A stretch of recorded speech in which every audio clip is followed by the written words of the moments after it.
Sean todos muy bienvenidos a una nueva lección de nuestro estudio del Evangelio de Juan. En la clase de hoy estaremos estudiando los versículos 1 al 5 del primer capítulo de este maravilloso Evangelio. Haciendo un breve resumen de la lección anterior, podemos indicar que el capítulo 1 de los versículos 1 al 18 corresponden a lo que hemos denominado el prólogo del libro. En esta sección del Evangelio se expresa la verdad más profunda. Se comunica que el Dios infinito y eterno se hizo hombre en la persona de Jesucristo. En la antigüedad, la iglesia representaba el Evangelio de Juan por medio de un águila, por la sublime altura que alcanza este prólogo. En esta sección, Juan trata asuntos importantes, principalmente relacionados con la cristología. Juan trata con sencillez aparente asuntos como la divinidad y la humanidad, la preexistencia y la encarnación, la revelación y el sacrificio. Este prólogo constituye un preludio al relato del resto del Evangelio. Más adelante, Juan retomará los temas mencionados para darle un desarrollo más completo. La preexistencia de Cristo, la luz que entra en el mundo, la oposición entre la luz y las tinieblas, el carácter visible de la gloria. Jesús como Hijo unigénito, el nacimiento espiritual que produce Dios. Juan, capítulo 1, versículos 11 y 12, reflejan la estructura del Evangelio. Vino a lo que era suyo, pero los suyos no le recibieron. Mas a cuantos lo recibieron, a los que creen en su nombre, les dio el derecho de ser hijos de Dios. Como estudiamos en la introducción a este Evangelio, en los capítulos del 1 al 12, se describe el rechazo del judaísmo hacia Jesús, los suyos. Y en la segunda mitad, del capítulo 13 al 21, se describe al rebaño de Jesús, a los que le recibieron, a los que le han seguido. Muy bien, después de haber realizado esa introducción, comencemos con el estudio de los versículos del día de hoy. En el principio era el Verbo, y el Verbo era con Dios, y el Verbo era Dios. Este era en el principio con Dios. Juan capítulo 1, versículos 1 y 2. Juan comienza estableciendo que el Verbo existía antes de la creación del mundo. Se puede notar el paralelo con la primera declaración del libro de Génesis. En el principio creó Dios. La referencia a principio ha de entenderse como lo que es un existir antes de todo, que es un existir eterno, ya que antes de la creación solo existe Dios que vive en sí mismo eternamente. Si todas las cosas van a ser creadas por el Verbo, necesariamente éste debe antecederlas. Juan quiere que los lectores presten atención a Jesucristo, que será anunciado no desde su condición humana, sino desde la eternidad. En el principio era. La preexistencia del Verbo se pone de manifiesto. No vino a ser en algún momento, sino que así fue eternamente. Antes que existiera el universo, la segunda persona de la Trinidad siempre existió. El Verbo. En el original se utiliza el término logos, y es un término que se le aplica a Cristo en estos versículos, y también en Apocalipsis 19:13 como el Verbo de Dios. El Verbo no es un ser creado, el Verbo ya existía desde la eternidad. El Logos no comenzó a ser, sino que ya era. El Logos es anterior al tiempo.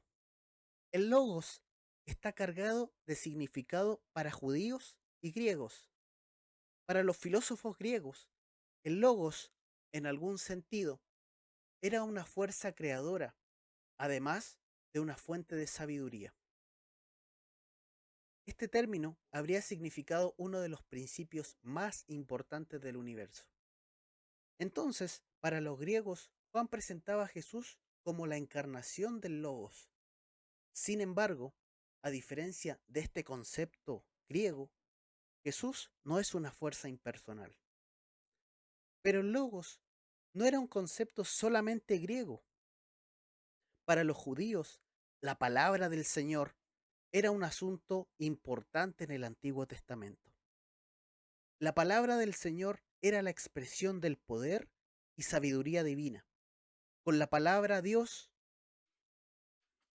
inició el pacto con Abraham, dio los 10 mandamientos, estuvo presente en la construcción del templo de Salomón, se reveló a Samuel, aconsejó a Elías, fue el agente de la creación, le reveló las escrituras a los profetas.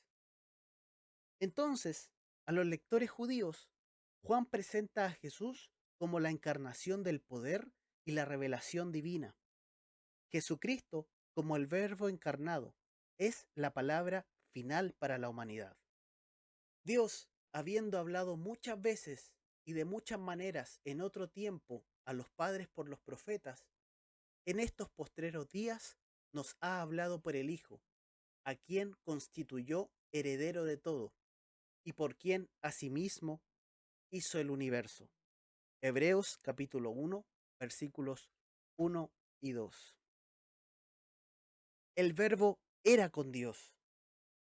Jesús, desde toda la eternidad, estaba con el Padre en comunión íntima y profunda.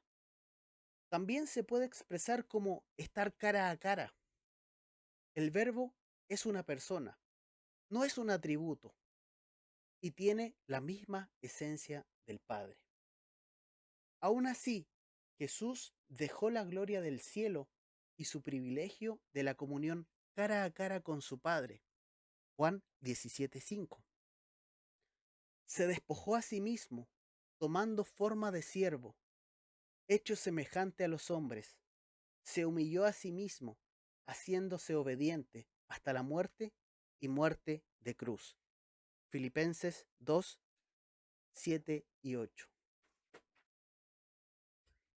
El Verbo era Dios.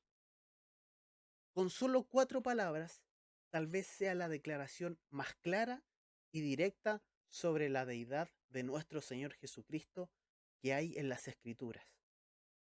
Juan no está diciendo que Jesús tenga alguna característica divina, sino que está afirmando que Él es Dios y le realiza un énfasis importante a esta afirmación.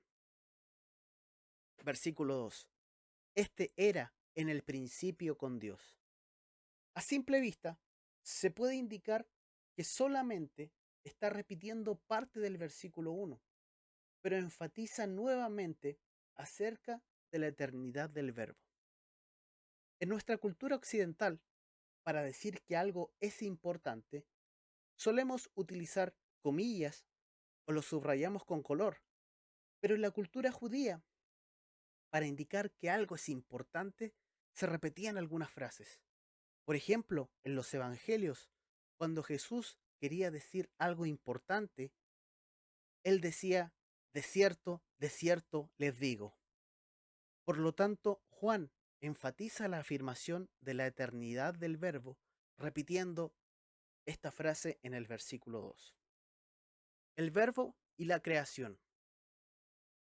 Todas las cosas por Él fueron hechas, y sin Él nada de lo que ha sido hecho fue hecho.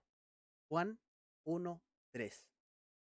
Juan nuevamente expresa una verdad profunda con un lenguaje sencillo. El Verbo creó todo lo que ha sido hecho y lo subraya repitiéndolo en su forma negativa. Sin Él, ni una sola cosa de lo que ha sido hecho fue hecho. Colosenses 1:16 nos dice, porque en Él fueron creadas todas las cosas, las que hay en los cielos y las que hay en la tierra, visibles e invisibles, sean tronos, sean dominios, sean principados, sean potestades. Todo fue creado por medio de Él y para Él.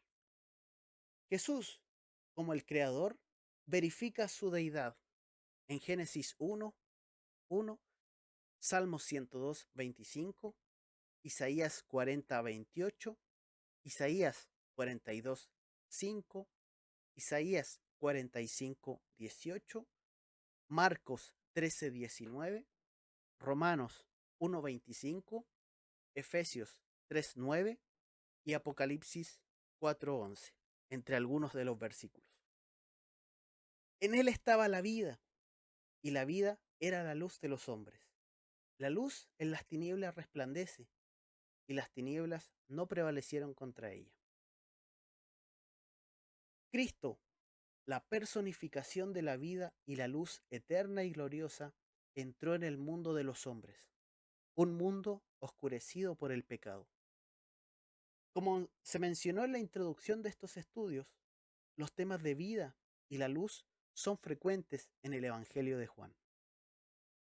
Aquí el autor utiliza la palabra griega zoe para vida y se refiere a la vida espiritual, a diferencia de la palabra griega bios, de donde viene biología, que se refiere a la vida física. Es decir, que desde toda la eternidad hasta el presente y el futuro, la vida reside en el Verbo. Esta es la vida que imparte Dios por su gracia soberana a todo aquel que crea en Jesucristo para salvación. Juan 1:12, Juan 3:15, 16, Juan 3:36, Juan 6:40, Juan 6:47, Juan 20:31, Hechos 16:31, Romanos 10:9 y 10, Primera de Juan 5:1, Primera de Juan 5:11 y 13. Y para esto vino Cristo al mundo, a impartir vida espiritual a los pecadores muertos en delitos y pecados. Efesios 2:1. La vida y la luz no se pueden separar. La luz y la vida se combinan en una metáfora que busca clarificar y contrastar. La vida de Dios es verdadera y santa. La luz es esa verdad y santidad manifiesta contra la oscuridad de las mentiras y el pecado. La luz y la vida tienen el mismo enlace en Juan 8:12, donde Jesús afirma: yo soy la luz del mundo. El que me sigue no andará en tinieblas, sino que tendrá la luz de la vida. Podemos ver la relación entre la luz y la vida en el Salmo 36:9, porque contigo está el manantial de vida. En tu luz veremos la luz. La luz tiene una gran importancia. Además de su relación con la vida, se observa su contraste con las tinieblas. La luz se refiere a la verdad y la oscuridad a lo falso.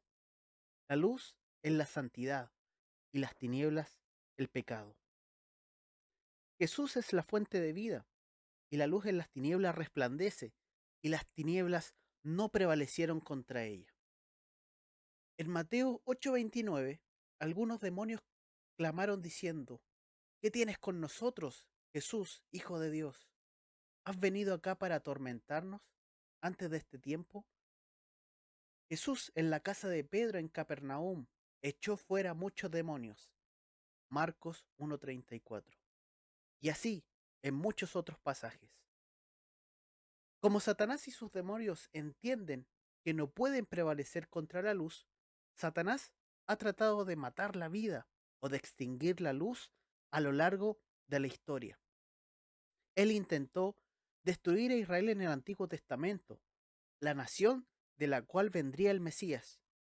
Intentó destruir la línea real que descendía el Mesías. Segunda de Reyes 11:1 y 2. En el Nuevo Testamento instigó el intento de Herodes por matar a Jesús. Mateo 2:16. Intentó tentarlo para alejarlo de la cruz. Lo vemos en Mateo 4, del 1 al 11. Aún el aparente triunfo de Satanás en la cruz marcó en realidad su derrota. Colosenses 2:15, Hebreos 2:14 y Primera de Juan 3:8 podemos revisar la derrota de Satanás.